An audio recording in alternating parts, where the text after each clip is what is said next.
इटावा में दो दोस्त रोहन और अमन रहते थे, जिनकी दोस्ती बहुत गहरी थी। वो दोनों हर छोटी बड़ी बातें एक दूसरे को बताते थे। एक दिन रोहन अमन को गले लगाकर बहुत खुशी से बोलता है, रोहन भाई, आज तेरी भाभी नैना ने मेरा प्रपोजल एक्सेप्ट कर लिया। आज तेरा भाई बहुत खुश है। आज तू जो मांगेगा वो मिलेगा, तुझे बता क्या चाहिए? अमन, पक्का ना साले, जो मांगूगा वही देगा। बाद में मना तो नहीं करेगा? रोहन, अरे हाँ, तेरे भाई ने बोला ना, आज तू जो बोलेगा वो मिलेगा। कल फिर नैना के घर जाकर शादी की बात भी तो करनी है, इसीलिए जो भी चाहिए अभी बोल दे। अमन, चल फिर अपने अड्डे पर, तुझे तो पता ही है बिना गला गीला किए हमारी पार्टी कहाँ पूरी होती है। रोहन, हाँ ये तो सही कहा तूने, चल चलते हैं। रोहन और रमन एक बार क्लब में जाते हैं, जहां वह दोनों बहुत ज्यादा ड्रिंक कर लेते हैं। इतनी ड्रिंक करते हैं कि रोहन से तो चला भी नहीं जाता। दोनों अपनी ड्रिंक को खत्म करके घर के लिए निकलते हैं। जैसे ही वो दोनों चलने के लिए उठते हैं, रोहन गिर जाता है। फिर अमन उसे संभालता है। अमन भाई, घर ज्यादा देर हो गई तो आंटी ने घर में घुसने नहीं देना है भाई, बता रहा हूँ। रोहन, चल आज गाड़ी तेरा भाई चलाएगा। ठीक अमन, साले तुझसे ठीक से चला नहीं जा रहा है, पहले गाड़ी तक तो पहुँच जा बे। नशे में धुत होकर रोहन किसी तरह टेढ़ी मेढ़ी बाइक चलाकर घर के पास पहुंच जाता है, पर तभी वो घर की सीढ़ियों पर जोर से गिर जाता है। अमन भाई, तू ठीक तो है? लगी तो नहीं तुझे? तभी रोहन की माँ लता वहां आती है और बोलती है, लता ये क्या हुआ तुझे? ऐसे नीचे क्यों पड़ा है? रोहन, अरे माँ, आज तेरे बेटे ने बाइक को हवा में उड़ाया, हवा में लू उलू करके ऐसे करके उड़ाया।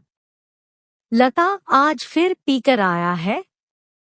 अरे नालायक, जब संभाल नहीं सकता अपने आप को तो क्यों इतनी पीता है? जैसी तेरी हरकतें हैं, तुझे तो किसी ने अपनी बेटी भी नहीं देनी। रोहन, अरे माँ समझ दे दी, तेरी बहू ने हाँ कर दी, तभी पार्टी की हम दोनों ने। रोहन, अमन यार, ये आंखें खुल ही नहीं रही है। मेरी जितनी तूने पी हुई है, उसके बाद तो तेरी जुबान भी नहीं खुलनी चाहिए थी। लता, अमन बेटा, तू ही लेकर आ जा इस नालायक को अंदर, इसके खुद के बस की बात नहीं है।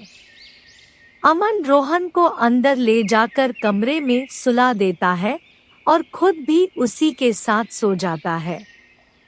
अगले दिन सुबह लता रोहन को आवाज मारकर उठाती है, तो आंखें खोलकर भी वो नींद में होता है।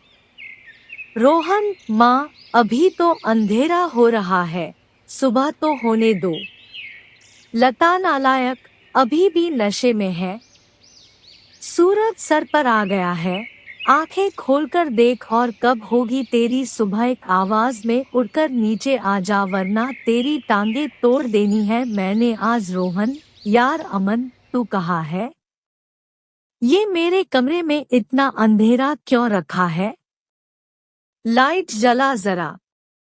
अमन, अबे पागल हो गया क्या? इतनी रोशनी हो रही है, मेरी आंखों में तो चुभ रही है और तुझे अंधेरा लग रहा है। रोहन, क्यों मजाक कर रहा है यार? सुबह सुबह अंधेरा ही तो है और तू है कहाँ? मुझे दिखाई नहीं दे रहा अंधेरे में। लाइट जलाना। अमन रोहन की बात सुनकर घबरा जाता है। वो उसको खिड़की के पास ले जाकर बोलता है, अमन, अब दिखी साले रोशनी। रोहन, लाइट जला तभी तो दिखेगी रोशनी। ये सब देखकर अमन समझ जाता है कि गिरने की वजह से रोहन की आंखें चली गई है। भाई, तू अंधा हो गया लग रहा है। सुबह के 10 बजे रहे हैं, लेकिन तेरी आंखों में रोशनी नहीं जा रही है। रोहन, यार ये क्या हो गया? ऐसा नहीं हो सकता। अभी तो नैना के घर बात करने जाना था। अगर उसको और उसके घरवालों को पता लगा कि मैं अंधा हो गया हूँ तो रिश्ता जोड़ने से पहले ही टूट जाएगा। दोनों इस बात से बहुत परेशान होते हैं। लता उन दोनों को नीचे से आवाज लगा रही होती है, जिसे सुनकर अमन रोहन को संभालकर नीचे लेकर जाता है। रोहन प्यार का मारा अपनी माँ को सच बताने की जगह नैना के बारे में बताता है। जब लता अपने बेटे के प्यार के बारे में सुनती है तो खुशी से बौखला जाती है और बोलती है, लता, सच्ची तुझे लड़की मिल गई। शुक्र है भगवान का, तुझे किसी लड़की ने पसंद किया, वरना तेरे लक्षण देखकर तो लगता ही नहीं था कि कोई लड़की तुझसे शादी करेगी। अब मेरे घर भी बहू आएगी। मैं अभी तैयार होकर आती हूँ, फिर हम नैना के घर चलेंगे। लता तैयार होने चली जाती है और अमन भी रोहन को तैयार कर देता है।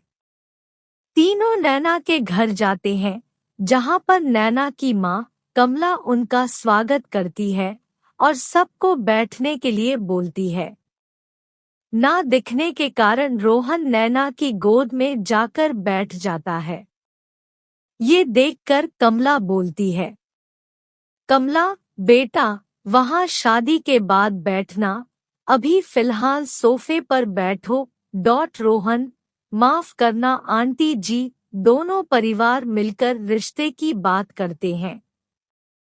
इधर नैना ही देख रही होती है और रोहन इधर उधर देख रहा। दोनों परिवार मिलकर रिश्ते की बात करते हैं।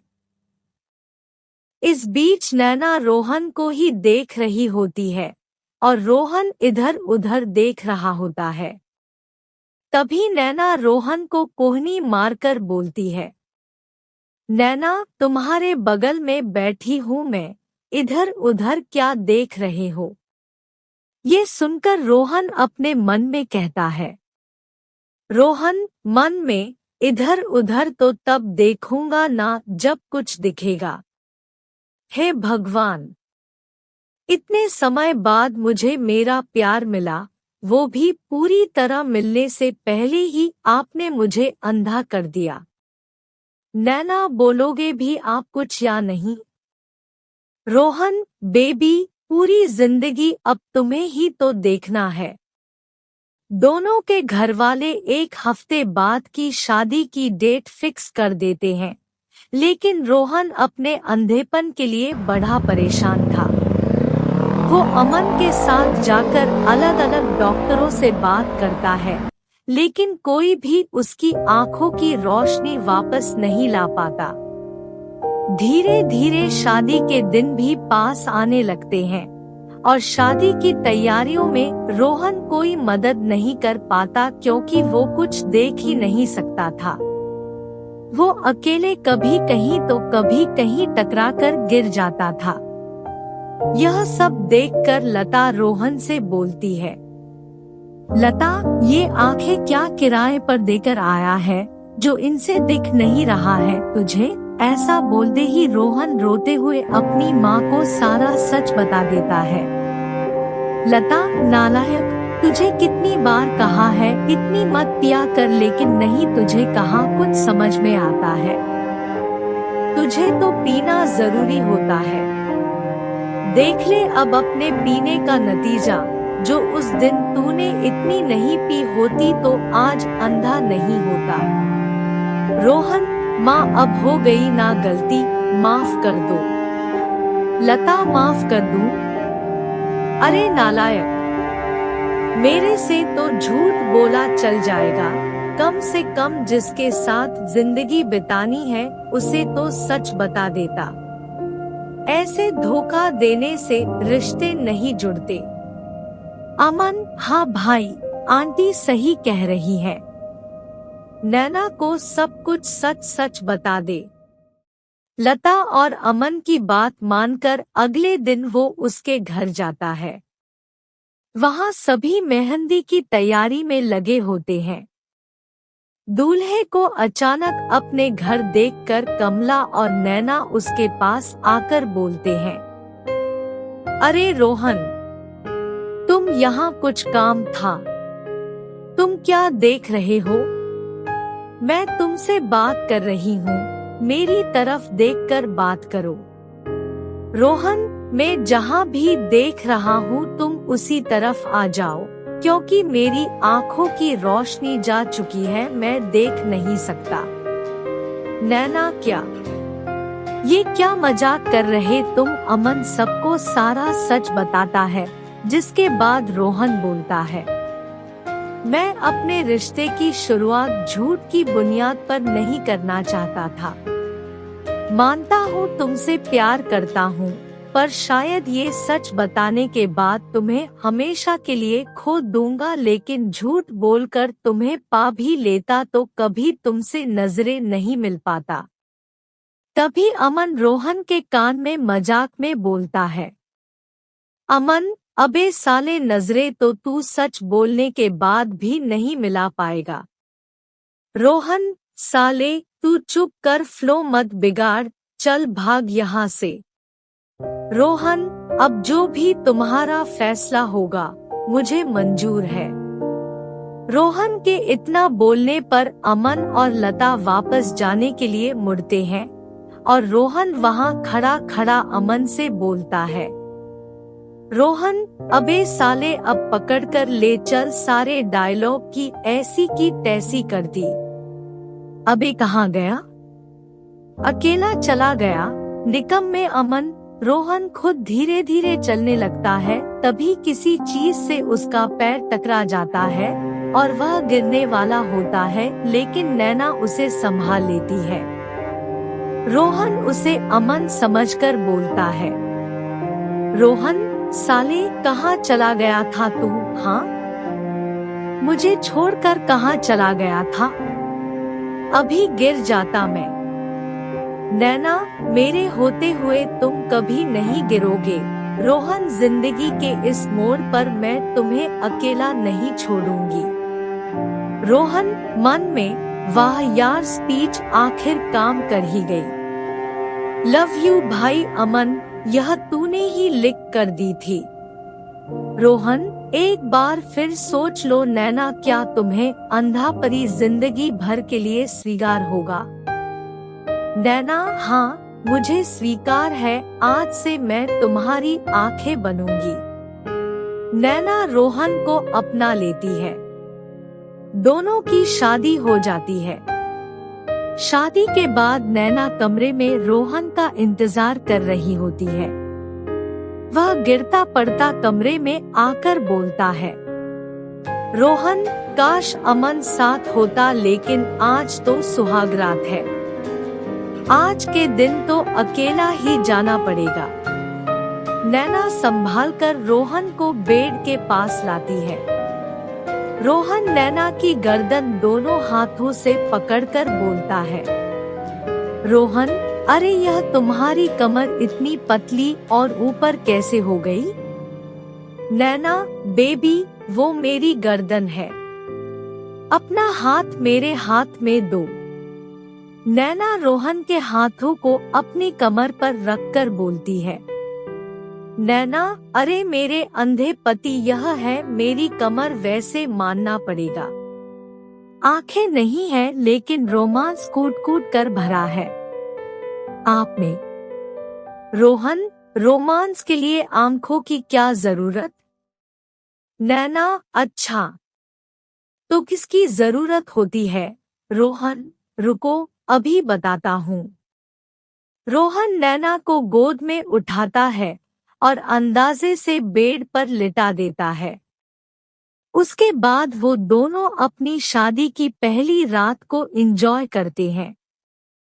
इसी के साथ नैना रोहन को अंधे होने के बाद भी अपने पति के रूप में अपना लेती है और रोहन की आंखें बनकर उसकी जिंदगी में खुशियां भर देती है।